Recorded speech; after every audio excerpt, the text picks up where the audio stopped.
39. Había guardias en todas las escaleras. Eso no era buena noticia.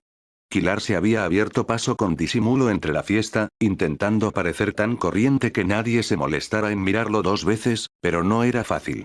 Y mucho menos si al mismo tiempo debía andarse con 100 ojos por si aparecía un patíbulo, quien probablemente estaría haciendo lo mismo. Si uno veía, perdería su única ventaja. Llegó hasta el porche de atrás. En circunstancias normales, lo habría evitado, porque estaba lleno de parejas. Si algo garantizaba a uno sentirse solo, era ver a otra gente besándose con pasión en un mirador a la luz de la luna. En esa ocasión, sin embargo, lo que Kilar buscaba era una manera de llegar al primer piso. Justo encima del porche había un balcón. Si imaginaba la manera, podría encaramarse a él lo bastante rápido para que nadie lo viese. Por supuesto, una vez en el piso de arriba, aún le quedaría encontrar el Kakari, pero apostaba por mirar primero en la habitación de la duquesa. A la gente le gustaba guardar cerca sus joyas favoritas. La pared no tenía emparrado. Quizá podría usar la barandilla para saltar hacia arriba, coger impulso rebotando en la pared y agarrarse al balcón, que estaba a unos 4,5 metros. Probablemente podría, pero tendría que conseguirlo a la primera. Si caía, todos oirían el ruido cuando aterrizase sobre los rosales de debajo. Sigue siendo mejor que quedarse aquí como un pasmarote. Respiró hondo. ¿Kilar? Era una voz de mujer. Kilar, hola. ¿Qué haces aquí? Se volvió con expresión de culpabilidad. Será. Hola. Daba la impresión de que la chica se había pasado el día entero arreglándose para la fiesta. Su vestido era de corte recatado, pero clásico, bello y, obviamente, mucho más caro de lo que el conde Drake podía permitirse. Caramba, será. Ese vestido. Ella sonrió, radiante, pero solo un momento. Me lo regaló la madre de Logan. Kilar se volvió y apoyó las manos en la barandilla. Al otro lado del río, tras las altas murallas, las torres del castillo resplandecían a la luz de la luna, tan cercanas e inalcanzables como la propia Será. La chica se acercó y se puso a su lado. ¿Sabes que Logan va? Preguntó ella. Lo sé. Será puso una mano sobre la suya. Kilar se volvió y se miraron a los ojos. Estoy tan confusa, Kilar. Quiero decirle que sí. Creo que le amo. Pero también. Kilar la agarró bruscamente entre sus brazos, con una mano en su espalda y otra en la nuca. La acercó a él y la besó. Por un momento, ella se quedó paralizada. Después correspondió al beso. A lo lejos, como si fuese al otro lado del río, en algún punto del castillo, oyó un portazo. Pero estaba tan lejos que no tendría ninguna importancia. Entonces notó que Será se ponía rígida entre sus brazos y se apartaba. Una mano se posó en su hombro, con poca delicadeza. ¿Qué diablos estás haciendo? Gritó Logan, mientras le hacía girarse. Asomaron las cabezas desde todos los rincones y el porche quedó en silencio. Kilar vio la cara del príncipe entre las demás. Algo que debería haber hecho hace mucho tiempo, dijo Kilar. ¿Pasa algo? Oh, mierda, exclamó el príncipe, que empezó a intentar desenmarañarse de la joven rubia agarrada a él en un saliente del porche. Kilar dio la espalda a Logan como si pretendiera besar a Será de nuevo, pero Logan volvió a darle media vuelta sin miramientos. Lo primero en llegar fue el puño de Kilar, que chocó con la mandíbula de Logan. El hombretón trastabilló hacia atrás y parpadeó. Será se hizo a un lado, horrorizada, pero nadie se acordaba de ella. Logan dio un paso al frente, con las manos levantadas como un digno boxeador. Kilar adoptó una postura baja de combate cuerpo a cuerpo, el viento en los álamos. Logan atacó y luchó como Kilar sabía que lo haría, de forma honorable. Sus puñetazos iban dirigidos por encima de la cintura. Golpes cortos y ganchos de manual. Era más rápido de lo que aparentaba, pero, luchando con un estilo tan encorsetado, podría haber sido un tullido. Kilar bailaba entre sus puñetazos, desviándolos con gestos medidos y retrocediendo poco a poco. En cuestión de un momento se reunió una multitud. Alguien gritó que había pelea y la gente empezó a salir al porche en tropel. Los guardias, con admirable diligencia, fueron los primeros en llegar. Se dispusieron a separarlos. No, dijo el príncipe. Que peleen. Los guardias se detuvieron. Kilar se quedó tan sorprendido que no esquivó y el siguiente puñetazo le cortó la respiración. Se tambaleó hacia atrás mientras Logan lo acorralaba contra la barandilla, cargando el peso en los dedos de los pies. Kilar jadeó durante unos instantes, bloqueando con dificultad los puñetazos de su amigo. Cuando recobró la respiración, sintió un acceso de rabia. Paró un puñetazo alto, se agachó por debajo del brazo de Logan y descargó 4 golpes rápidos en las costillas mientras se apartaba de la barandilla. Logan se volvió adelantando una pierna y aprovechó la inercia para lanzar un amplio gancho lateral. Kilar esquivó por debajo y dio un rápido puntapié en la pelvis de su amigo. En vez de completar el paso, Logan descubrió que su pie no estaba donde él le había ordenado, y cayó. Entonces Kilar le asestó un puñetazo en la cara y lo derrumbó en el suelo. No te levantes, dijo. Cundió un silencio atónito entre la multitud, seguido de murmullos. Nunca habían visto nada parecido a lo que Kilar estaba haciendo, pero, por eficaz que fuese, no era noble pegar patadas cuando se boxeaba. A Kilar le daba igual. Tenía que poner fin a aquello de inmediato. Logan se puso a 4 patas y después de rodillas, con la evidente intención de levantarse. Dioses, lo mismo que en el estadio. No sabía cuándo quedarse en el suelo. Kilar lo tumbó de una fuerte patada en la sien. Será corrió junto a Logan. Bueno, Será, siempre has querido vernos pelear. Parece que gano yo. Kilar le dedicó una sonrisa triunfal. Los murmullos comenzaron de inmediato, todos ellos desaprobatorios. Será le dio un bofetón seco que le hizo castañetear los dientes. No eres ni la mitad de hombre que Logan. Se arrodilló al lado del joven noble, y Kilar constató que de repente ya no formaba parte de su mundo. Se alisó la túnica y la capa y se abrió paso entre la multitud. Las primeras filas le cedieron el paso, como si el mero contacto con él pudiera abochornarlos, pero al adentrarse fue topando con invitados que empujaban para salir, desesperados por presenciar una pelea de cuyo final aún no sabían. A unos pocos pasos de la puerta, se convirtió en otro noble más entre la multitud. Siguió una pared hasta la escalera de servicio, momentáneamente desprotegida, y subió por ella. Bueno, no podía decirse que hubiera sido un éxito clamoroso. Le había costado su reputación y muy probablemente había revelado su presencia a un patíbulo. Sin embargo, le había procurado vía libre al piso de arriba, que por el momento era todo lo que importaba. Ya se preocuparía de las consecuencias al día siguiente. El resto del trabajo sería más fácil. Tenía que serlo, ¿verdad? Patíbulo había sentido el impulso de subir por la escalera en cuanto los centinelas fueron a detener una pelea idiota entre nobles. Una escalera sin vigilancia era una tentación, pero confiaba en sus habilidades. Además, su plan funcionaría de todos modos, y le proporcionaría información que no podía conseguir si subía enseguida. La dama Hadwin estaba de pie cerca de la salida al porche, consternada o fingiendo estarlo. Que el rey la hubiese escogido como amante era uno de esos pequeños misterios de la vida. Sin duda tenía que haber mujeres más atractivas dispuestas a acostarse con un rey, incluso con ese rey. La dama Hadwin era la prueba viviente de los peligros de la endogamia. Era una mujer alta de rostro caballuno, lo bastante corpulenta y lo bastante mayor para que su vestido de esa noche resultara inapropiado, y conocida por su voracidad sexual, extensiva a todos los habitantes del reino salvo a su marido. Supuso que la consternación era fingida. La dama Hadwin era una mujer apasionada, pero en general imperturbable. Seguramente aprovecharía el incidente como excusa para subir al piso de arriba. Ahí estamos. La noble cruzó unas breves palabras con uno de sus guardias y retomó sus disculpas ante los invitados que regresaban del porche, la mayoría decepcionados por haberse perdido la diversión. El guardia, con la sutileza característica de los soldados, fue directo al centinela que en ese momento regresaba a su puesto en la escalera de servicio. Se le acercó y le susurró una orden. El centinela asintió. Entretanto, la duquesa esperó a que el príncipe entrara por la puerta. Le dijo unas palabras y después empezó a fingir más consternación todavía mientras él se quitaba de encima a una joven rubia que llevaba del brazo. Al cabo de unos segundos más, la duquesa se excusó, le dijo a su marido que no se encontraba bien, rechazó lo que debió de ser un ofrecimiento de enviar a alguien con ella y se dirigió sola a la escalinata principal. Sin duda, le había explicado que solo necesitaba echarse un ratito. Disfruta tú de la fiesta, querido, le habría dicho, o algo parecido. El príncipe fue más discreto, pero no más difícil de seguir. Caminó hacia los dulces, charló cortésmente con unas cuantas damas, se disculpó y se dirigió al aseo, que se encontraba justo pasada la escalera de servicio. Salió del oscuro pasillo al cabo de un minuto, echó un vistazo rápido para asegurarse de que nadie lo miraba y pasó por delante del centinela, que fingió no verlo. Siguió de cerca al príncipe, envolviéndose en sombras. El guardia estaba tan ocupado no viendo al heredero que seguramente el ejecutor podría haberle pasado por delante incluso sin ellas. La escalera de servicio daba al pasillo principal, a la altura de los aposentos del duque. El suelo del corredor era del mismo mármol blanco, con una alfombra roja en el centro que lo recorría de una ala a otra, desde las habitaciones del duque hasta las de la duquesa.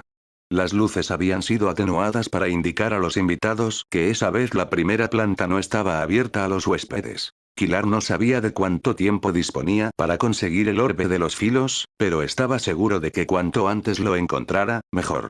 Se le ocurrió que tal vez no fuera el único que había aprovechado la oportunidad que brindaban las escaleras desprotegidas. Quizá su patíbulo ya estuviera en el piso de arriba. La única ventaja que tenía Kilar, o eso esperaba, era que probablemente no estaba allí solo para un robo limpio. Lo más seguro era que pretendiese matar a alguien. Si ese hubiera sido el objetivo de Kilar, la manera más sencilla habría sido esperar a que la duquesa entregara el Kakari a la gente del rey, quienquiera que fuese, y entonces liquidarlos a los dos. Haciéndolo así, saciaría su sed de sangre matando a las dos personas que conocían la historia a ciencia cierta. El rey ignoraría si la joya había sido robada o no, y no podría preguntarlo sin reconocer en público que la dama Hadwin era su amante. Si estaba en lo cierto, Kilar tenía tiempo hasta que la dama Hadwin subiera para coger el orbe de los filos. En 1 hora o en 2 minutos. Un guardia caminaba hacia él a medio pasillo de distancia. Kilar volvió a esconderse tras la esquina, donde las sombras eran más profundas, pero el hombre giró a un lado y bajó por la escalinata principal. Era su oportunidad. Avanzó con paso ligero, desentendiéndose del sigilo. Se le aceleró el pulso al pasar por la única zona del corredor que estaba bien iluminada. El rellano que remataba la escalinata estaba bañado de luz, pero lo cruzó con 6 zancadas y la vista fija al frente. El pasillo estaba jalonado de turbadoras esculturas y cuadros excelentes. Si Kilar no andaba desencaminado, el duque tenía una beta artística.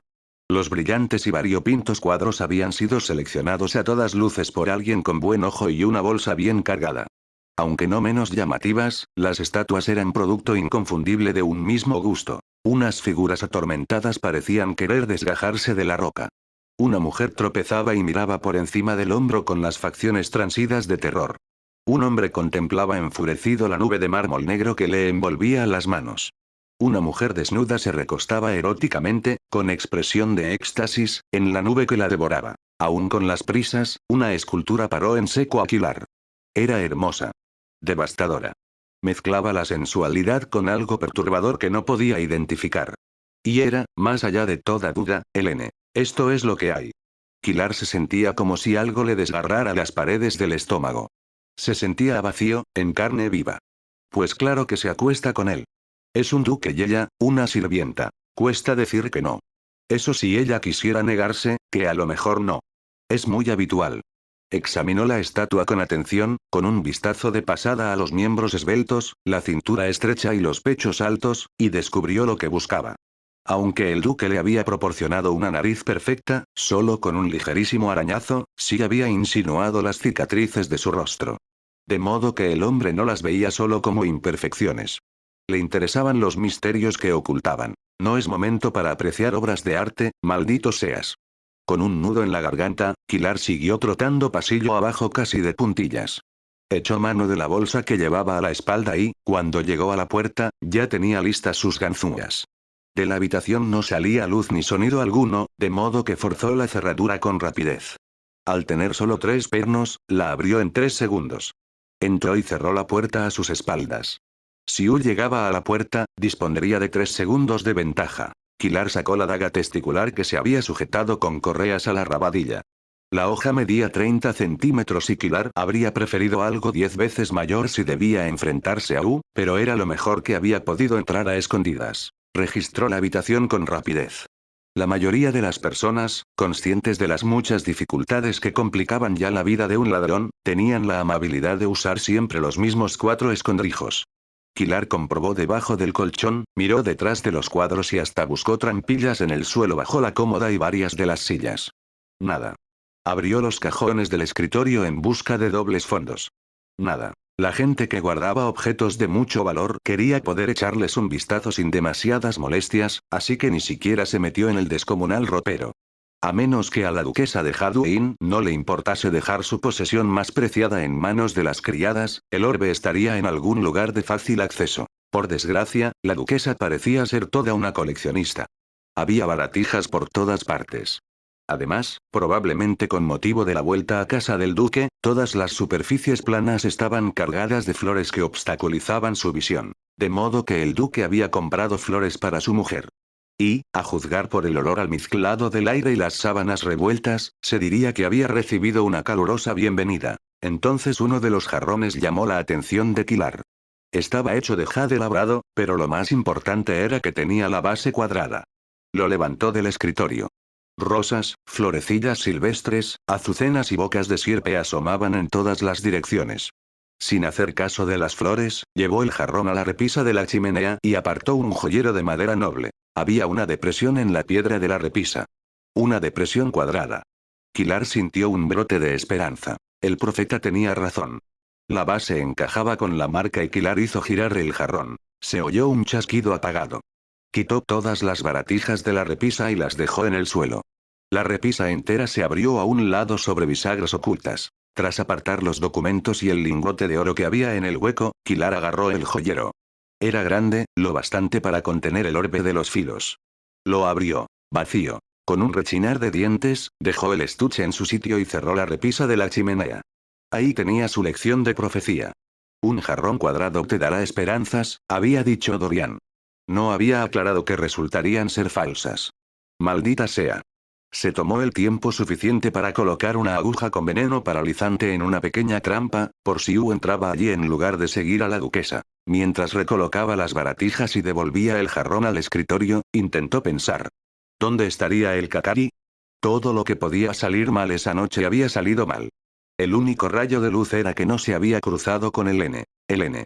El peso en su estómago confirmó a Kilar que sabía exactamente dónde estaba el Kakari. 40. El príncipe notó que unas manos lo agarraban en cuanto puso el pie en el rellano.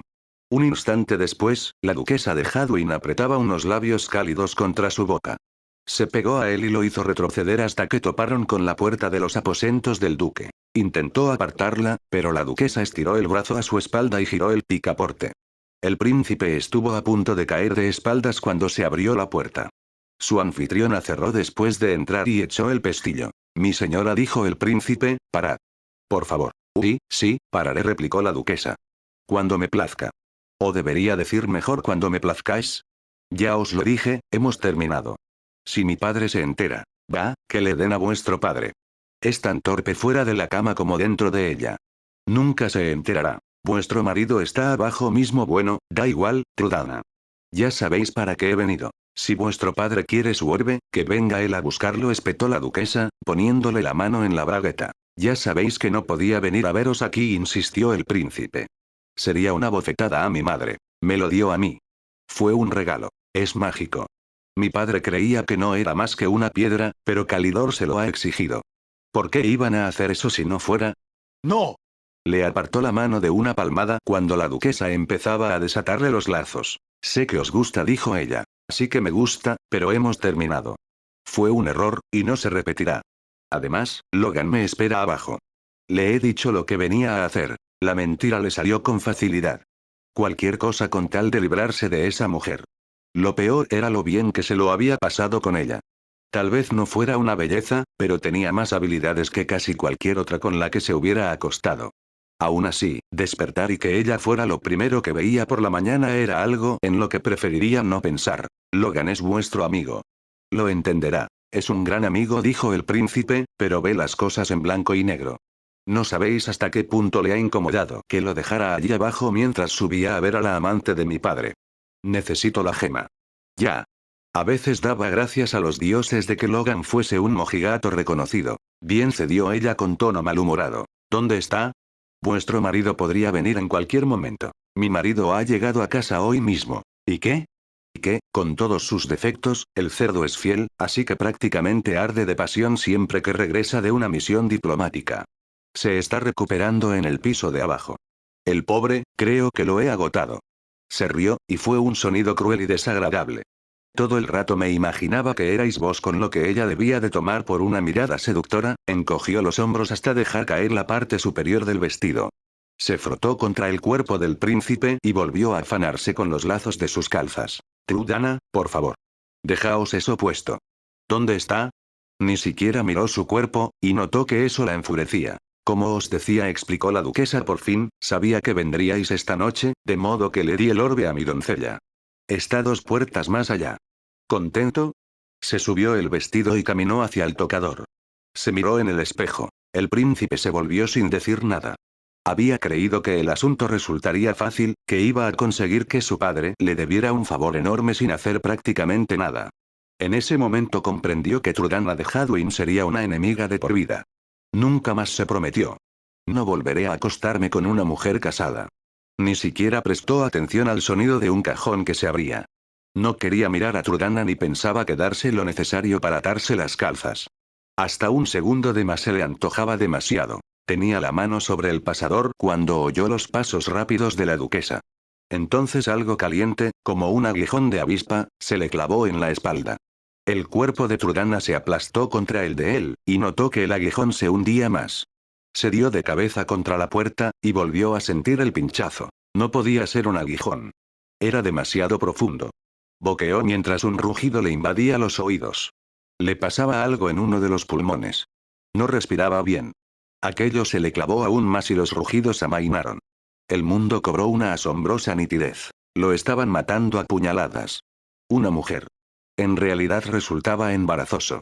Él era el príncipe, uno de los mejores espadachines del reino, y aquella vieja culona con las tetas caídas y tuertas estaba matándole. La duquesa le echaba el aliento encima, prácticamente le jadeaba en la oreja, como la vez que hicieron el amor. Y le hablaba, llorando como si cada puñalada de algún modo la hiriese a ella. La muy zorra encima se autocompadecía. Lo siento, cuánto lo siento. No lo conocéis, no sabéis cómo es. He de hacerlo, he de hacerlo, he de hacerlo. Continuaba apuñalándole, y eso lo irritó. Ya se estaba muriendo, tenía los pulmones encharcados.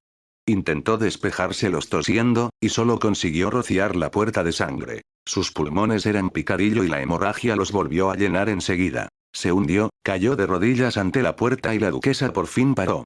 Se le estaba nublando la vista, y su cara chocó contra la madera. Lo último que vio, por el agujero de la cerradura, fue un ojo que, al otro lado de la puerta, contemplaba impasible su muerte. Encontró la puerta sin problemas.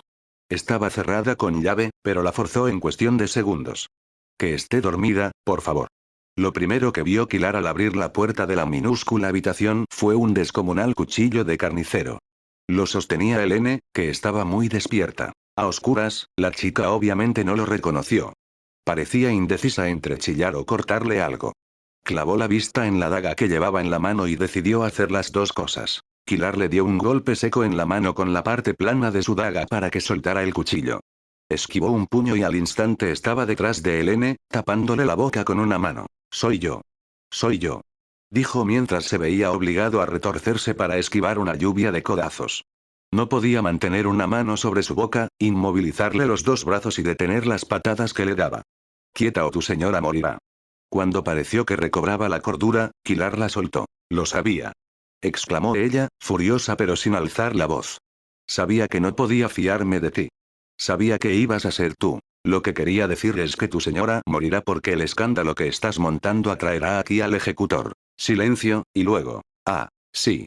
Costaba estar seguro en aquella habitación en penumbra, apenas iluminada por el reflejo de la luna, pero Kilar creyó verla sonrojarse. Podrías haber llamado a la puerta, dijo Helene. Lo siento.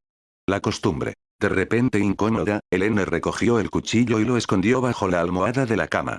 Al bajar la vista hacia su camisón, decepcionantemente casto, pareció avergonzarse. Cogió una bata y se dio la vuelta mientras se la ponía. Bueno, dijo Kilar cuando le dio la cara de nuevo, un poco tarde para mostrarse tan recatada. He visto tu estatua. Estás guapa desnuda. ¿Por qué le había dado retintín a la última frase, como si quisiera insinuar que era una cualquiera? Aunque estuviera acostándose con el duque, ¿qué otra cosa podía hacer? Era una criada en la casa de su señor. No era justo, pero aún así se sentía traicionado. Helene se dobló como si le hubiese pegado en el estómago. Le supliqué que no la expusiera, dijo Helene.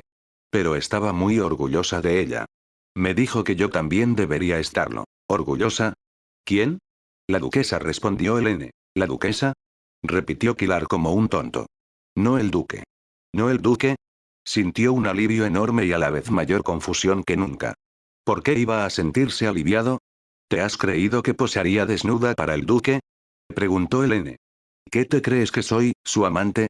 Abrió mucho los ojos al ver la expresión de su cara. Bueno, Kilar se sintió como si la hubiese acusado injustamente, y entonces se enfadó porque ella lo avergonzaba por llegar a extraer una conclusión perfectamente razonable, y después se enfadó más aún por perder el tiempo hablando con una chica mientras probablemente en el pasillo le esperaba un ejecutor.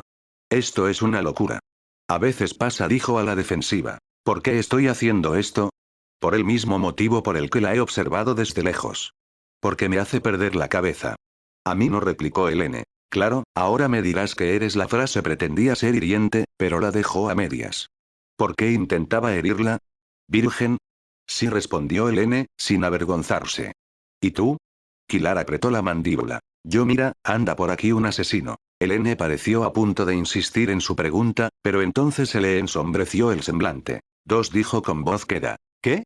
Dos asesinos. Se refería a él. Kilar asintió, notando de nuevo ese nudo en la garganta, y de repente se avergonzó de lo que era. Sí, dos. He visto entrar a Helene. ¿El orbe está a salvo? La estaba mirando a los ojos. Como era de esperar, buscaron rápidamente el lugar donde lo había escondido. El fondo de su armario. Sí, respondió ella. Esta se le quebró la voz. Vas a robarlo. Lo siento, dijo Kilar. Y ahora sabes dónde lo he escondido. Me has tendido una trampa. Era inocente, pero no tonta. Sí. Se le llenaron los ojos castaños de ira. ¿Hay por lo menos un asesino, o todo ha sido mentira? Lo hay.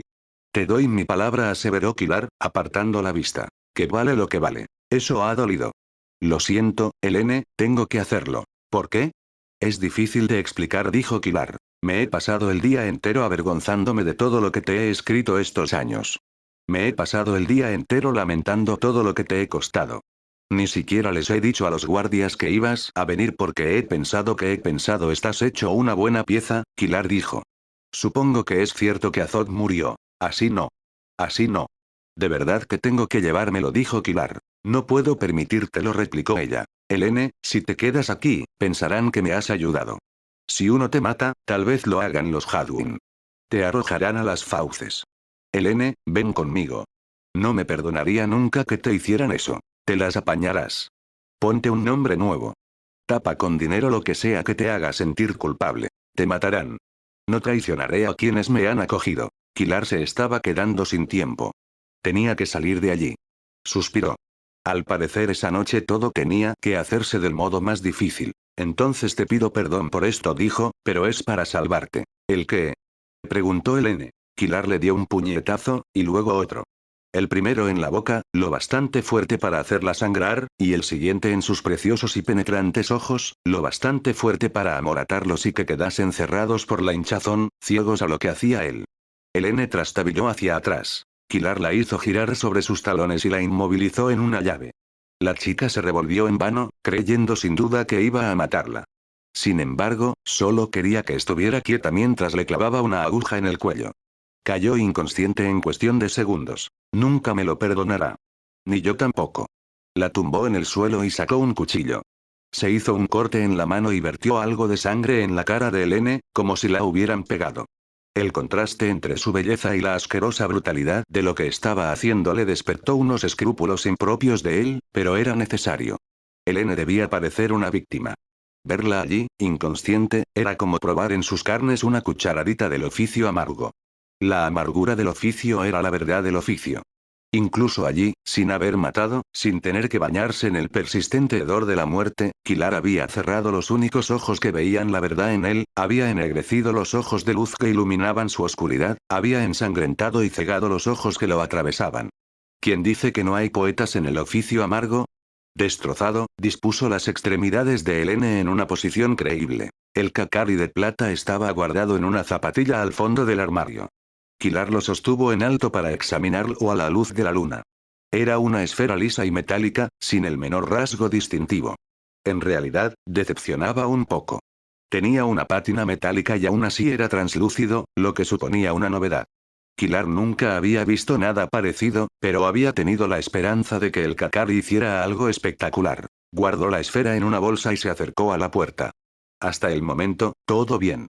Bueno, en realidad, hasta el momento esa noche venía a ser un desastre absoluto. Sin embargo, salir debería traerle pocos problemas. Si no lograba evitar al guardia de la escalera de servicio, podía acercársele como si tal cosa y explicarle que tenía tanta urgencia que había entrado en el primer baño libre. El guardia le advertiría que el piso de arriba estaba vedado. Kilar le replicaría que si no querían que la gente subiese deberían haber apostado centinelas al pie de las escaleras, el guardia se sentiría mortificado y Kilar se marcharía a casa. No era infalible, pero de todas formas esa noche habría desconfiado de que algo lo fuera. Miró el pasillo por el ojo de la cerradura y escuchó con atención durante 30 segundos. Ahí fuera no había nada. Apenas había abierto una rendija de la puerta cuando alguien arreó una patada desde el otro lado con una fuerza sobrehumana. La madera se estampó en la cara de Kilar y en su hombro, y lo lanzó de espaldas hacia el centro de la habitación. Habría logrado mantener el equilibrio, pero tropezó con el cuerpo inconsciente de Helene y cayó. Se deslizó por el suelo de piedra hasta chocar la cabeza contra la pared. Los ojos le hicieron chiribitas negras, y luchó para no perder la consciencia. Debía de haber desenfundado las dos dagas de manera instintiva, porque sus manos protestaron doloridas cuando le obligaron a soltarlas de una patada. «Chaval». Kilar tuvo que parpadear varias veces antes de poder ver. Cuando se le despejó la vista, lo primero que apareció fue la punta de un cuchillo a unos centímetros de su ojo. Subió la mirada por la manga gris hasta el cuerpo encapuchado. Todavía groggy, se preguntó por qué no estaba muerto. Lo supo, sin embargo, antes incluso de que se retirase la capucha. Mama K los había traicionado. Lo había mandado a matar al hombre equivocado. ¿Maestro Blind?, preguntó. 41. ¿Qué estás haciendo? El maestro Blind le propinó un sonoro bofetón con el dorso de la mano. Se puso en pie, furioso, mientras las facciones ilusorias de Upatíbulo se desvanecían como el humo. Kilar se levantó con esfuerzo. La cabeza todavía le daba vueltas y le pitaban los oídos. Tenía que tú te habías marchado. Me había marchado a planear esto. Exclamó Durzo Blind con un susurro ronco. A planear esto. Ya da igual. Tenemos 3 minutos hasta la siguiente ronda del guardia. Tanteó la forma inerte de Helene con un pie. Sigue viva, dijo. Mátala. Después busca el Kakari mientras yo me ocupo del cadáver del muriente. Ya hablaremos más tarde de tu castigo. Llego demasiado tarde. ¿Has matado a la duquesa?, preguntó Kilar mientras se frotaba el hombro donde lo había golpeado la puerta al irrumpir Durzo. El muriente era el príncipe. Alguien se me ha adelantado. Sonaron unas botas pesadas en la escalera. Durzo desenvainó a Sentencia y echó un vistazo al pasillo. ¿Dioses, el príncipe? Kilar observó a la chica inconsciente. Su inocencia era irrelevante. Aunque no la matara, creerían que había ayudado a robar el Kakari y asesinar al príncipe. Kilar. El joven alzó la vista, desconcertado. Era todo como una pesadilla. No podía estar pasando. Ya tendió la bolsita con la mano flácida. Con el ceño fruncido, Durzo se la arrebató y le dio la vuelta. El orbe de los filos cayó en su mano. Maldición. Justo lo que me imaginaba, dijo. ¿Qué?, preguntó Kilar. Sin embargo, Durzo no estaba de humor para responder preguntas. ¿La chica te ha visto la cara? El silencio de Kilar fue suficiente respuesta. Ocúpate de ello. No es una petición, Kilar, es una orden. Mátala. Unas gruesas cicatrices blancas surcaban lo que había sido una cara preciosa. Los ojos se le estaban hinchando y amoratando, y eso era tan culpa de Kilar como las marcas de 10 años de antigüedad. El amor es un nudo corredizo, le había dicho Blind al poco de acogerlo como aprendiz una década atrás. No, dijo Kilar. Durzo volvió la vista. ¿Qué has dicho? De Sentencia goteaba sangre negra que formaba un charco en el suelo. Aún había tiempo para rectificar. Tiempo para obedecer, y vivir. Si dejaba que Helene muriera, en cambio, Kilar se perdería en la sombra para siempre. No la mataré. Y no te dejaré matarla. Lo siento, maestro. ¿Tienes idea de lo que significa eso? Le espetó Durzo. ¿Quién es esta chica para que valga la pena que te den caza durante el resto de tu corta? Dejó la frase en el aire. Es muñeca. Sí, maestro. Lo siento. Por los ángeles de la noche. No quiero disculpas. Quiero obediencia. Durzo alzó un dedo para imponer silencio. Los pasos estaban ya cerca.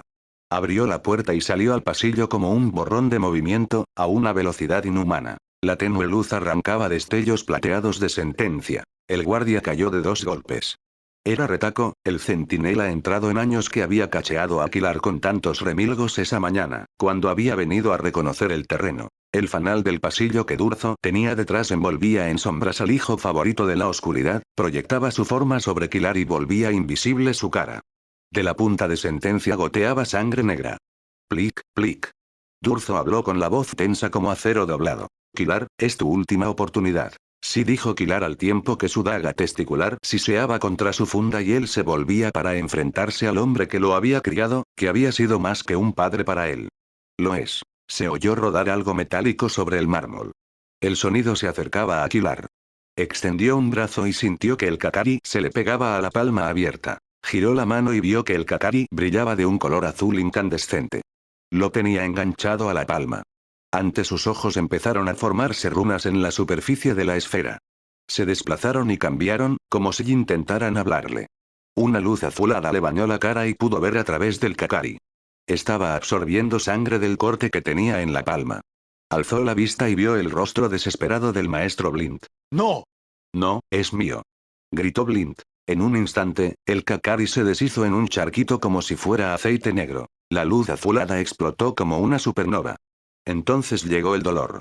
El frío que Kilar sentía en la mano se convirtió en presión. Parecía que su mano estuviese despedazándose. Al contemplar con horror el charquito de su palma, que ardía de manera uniforme, vio que estaba encogiéndose. Se estaba colando dentro de su mano. Sintió que el Kakari le entraba en la sangre. Todas sus venas se inflaron y contorsionaron, helándose al paso del Kakari. Nunca supo cuánto tiempo había durado el proceso. Sudaba, un sudor frío acompañado de temblores. Poco a poco el frío se desvaneció de sus extremidades. Más despacio todavía, empezó a reemplazarlo una calidez. Quizá segundos, quizá media hora después, Kilar se descubrió en el suelo. Lo extraño era que se sentía bien. Incluso boca abajo sobre la piedra, se sentía bien. Completo. Como si se hubiese tendido un puente sobre un abismo o se hubiera colmado un agujero. Soy un Kakarifer. Nací para esto. Entonces se acordó. Alzó la vista. A juzgar por la expresión de horror helado en el rostro de Durzo, debían de haber pasado meros segundos. Kilar se puso en pie de un salto, sintiéndose más fuerte, más sano y más lleno de energía de lo que recordaba haberse sentido nunca. La expresión en la cara de Durzo no era de ira. Era de pena. Desconsuelo. Kilar giró despacio la mano. La piel de la palma seguía cortada, pero había dejado de sangrar. Le había parecido que el Kakari se hundía en... No. No podía ser. Por todos los poros de su mano brotó como sudor un fluido negro que luego se solidificó. Al cabo de un momento, el Kakari reposaba sobre su palma. Invadió a Kilar un extraño júbilo, que luego dio paso al miedo. No estaba seguro de que la alegría fuera solo suya. Era como si el Kakari se alegrara de haberlo encontrado. Volvió a mirar a Durzo, sintiéndose tonto, tan perdido que no sabía cómo actuar. Fue entonces cuando reparó con qué claridad veía el rostro de Durzo. Su maestro estaba en el pasillo, con el candil a sus espaldas. Un momento antes del Kakari, su cara había resultado poco menos que invisible. Kilar seguía distinguiendo la sombra del cuerpo de Durzo en el suelo, pero veía a través de ella. Era como mirar por un cristal. Sabías que el cristal estaba en medio, pero no impedía la visión. Miró a su alrededor y constató que sucedía lo mismo allí donde posar a la vista. Ahora la oscuridad recibía a sus ojos con los brazos abiertos. Tenía la vista más nítida, más clara. Veía más lejos. Distinguía el castillo al otro lado del río como si fuera mediodía. Tengo que quedarme el Kakari, dijo Durzo. Si no se lo doy, matará a mi hija. Que los ángeles de la noche se apiaden de nosotros. Kilar, ¿qué has hecho? Nada. No he hecho nada. Exclamó Kilar. Le tendió el Kakari. Toma. Puedes quedártelo. Recupera a tu hija. Durzo lo cogió. Miró a Kilar a los ojos y su voz se llenó de tristeza. Lo has enlazado a ti. Es un vínculo de por vida, Kilar. Ahora tu talento funcionará, lo lleves o no, pero el resto de sus poderes no le servirán a nadie más hasta que estés muerto. Se oyeron unos pasos a la carrera en la escalinata. Alguien debía de haber oído gritar a Durzo. Kilar tenía que irse de inmediato. Apenas empezaba a asimilar lo que acababa de oír. Su maestro se volvió para hacer frente a quien estuviera subiendo, y las palabras del profeta resonaron en los oídos de Kilar. Si no matas a Durzo Blind mañana, Kalidor tomará Cenaria. Si no lo haces pasado mañana, todo aquel al que amas morirá. Si haces lo correcto una vez, te costará años de remordimientos. Si haces lo correcto 2 veces, te costará la vida. Tenía la daga testicular en la mano. Durzo estaba de espaldas. Podía solucionarlo en ese mismo momento. Ni siquiera los reflejos de Durzo lo detendrían estando tan cerca. Supondría impedir una invasión, salvar a sus seres queridos. Eso tenía que significar que en ese instante tenía en sus manos la vida de Helene. La de Logan. Quizá la de los Drake. A lo mejor la invasión entera dependía de eso. A lo mejor cientos de miles de vidas pendían en ese momento de la punta de su daga. Una puñalada rápida e indolora, y Durzo moriría. ¿No decía él que la vida era vacía, sin valor ni sentido, barata? No perdería nada valioso al perder su vida, eso lo había jurado. Había dicho todo eso y más, pero Kilar nunca se lo había creído de verdad. Mama Kaya había apuñalado a Durzo por la espalda con sus mentiras. Kilar no podía hacerlo con las manos. El momento cobró una claridad asombrosa. Se congeló como un diamante y rotó ante sus ojos. Todas las facetas refulgían, todos los futuros se desgajaban resplandecientes. Kilar paseó la mirada de Helene a su derecha, a Durzo a su izquierda, de Durzo a Helene, de Helene a Durzo. Allí estaba su elección, y los futuros de ellos. Podía matar a Helene, la mujer que amaba, o podía matar a Durzo, que lo había criado como a un hijo. En cada faceta centelleaba la misma verdad implacable. Si uno vivía, el otro debía morir. No dijo Kilar. Maestro, hazlo. Mátame. Durzo lo miró como si no diera crédito a lo que oía. Ella solo me ha visto a mí. No supondrá una amenaza para nadie si estoy muerto. Puedes llevarte el Kakari y salvar a tu hija. En los ojos de Blint asomó una expresión que Kilar no había visto nunca. La máscara dura y afilada del rostro de su maestro pareció suavizarse, haciéndole parecer un hombre distinto. No tan mayor ni cansado, sino más joven, con un parecido al propio Kilar que el chico jamás había creído posible en él. Durzo parpadeó para evitar que se desbordaran sus insondables pozos de dolor en forma de lágrimas. Sacudió la cabeza. Vete, hijo. Kilar quería irse. Quería escapar, pero tenía razón. Era el único modo. Se quedó allí, paralizado, pero no por la indecisión. Solo rezaba porque Durzo actuase antes de que le fallara el valor. ¿Qué estoy diciendo? No quiero morir. Quiero vivir. Quiero sacar a Helene de aquí. Quiero. La puerta de los aposentos del duque se abrió y por ella salió a trompicones la duquesa, cubierta de sangre, chillando. Asesino. Asesino. Ha matado al príncipe. Durzo actuó al instante. Empujó a Kilar al interior de la habitación de Helene. Kilar necesitó toda su presencia de ánimo para no pisotear a la chica inconsciente, pero Durzo seguía avanzando. Agarró a Kilar por la capa y lo lanzó con la sorprendente fuerza y velocidad de su talento. Kilar atravesó el cristal de la ventana hacia la noche. Por la gracia del dios, por su crueldad, por pura suerte o la habilidad sobrehumana de Durzo, Kilar aterrizó en un seto. Rodó por él y acabó tendido en el suelo. Era ridículo. No tenía nada roto, ni torcido, ni siquiera un arañazo. Alzó la vista y vio que algunos invitados se asomaban por la barandilla del porche en el que hacía tan poco había besado a Será, pero estaban al otro lado de los fanales y no podían distinguirlo. Entonces, a los gritos de la duquesa se sumaron otros, voces masculinas y femeninas. Se oían órdenes a viva voz y los hombres armados corrían entre un tintineo de cotas de malla. Kilar miró hacia el primer piso con el corazón en la boca, sin saber si maldecir o reír. La decisión había dejado de estar en sus manos por el momento. Seguía vivo, y era una sensación agradable. No podía hacer otra cosa. Corrió hasta la puerta de la villa, rompió el cerrojo y desapareció en la noche.